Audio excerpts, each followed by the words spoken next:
If this case makes anything clear, it is that the bargain that has been offered to religious conservatives for years now is a bad one. It's time to reject it. The bargain has never been necessarily explicitly articulated, but religious conservatives know what it is.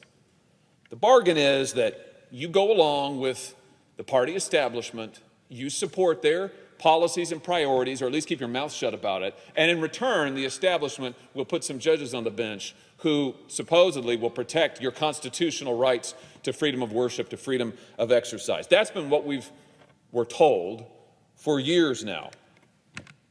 If we were told that we're supposed to shut up while the party establishment focuses more on cutting taxes and handing out favors for corporations, multinational corporations who don't share our values, who will not stand up for American principles, who are only too happy to ship American jobs overseas, but we're supposed to say nothing about that.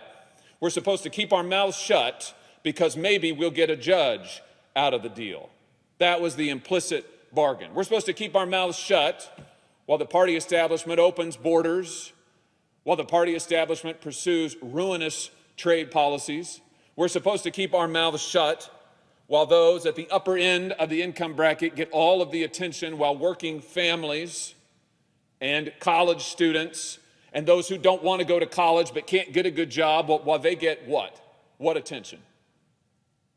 Workers, children. What about parents looking for help with the cost of raising children? Looking for help with the culture in which they have to raise children, looking for help with the communities, rebuilding the communities in which they must carry out their family life. What about college students trying to find an education that isn't ruinously expensive and then figure out some way to pay back that ruinous debt? What about those who don't have a college degree and don't want one but like to get a good job? What about them?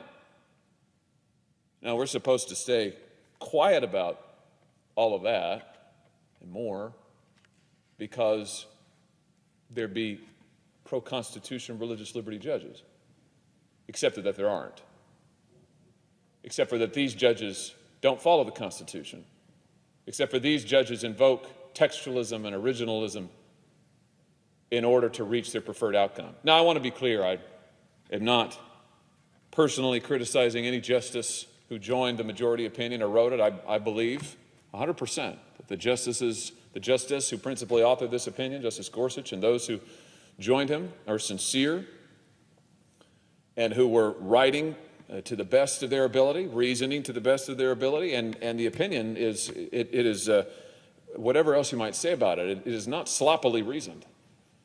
Now, I think that they were doing what they thought was best and using all of the skills and gifts that they had. No, I question how we got here. I question how judges who hold to this philosophy ended up on that bench. I question the bargain that people of faith have been offered and asked to hold to for all of these years.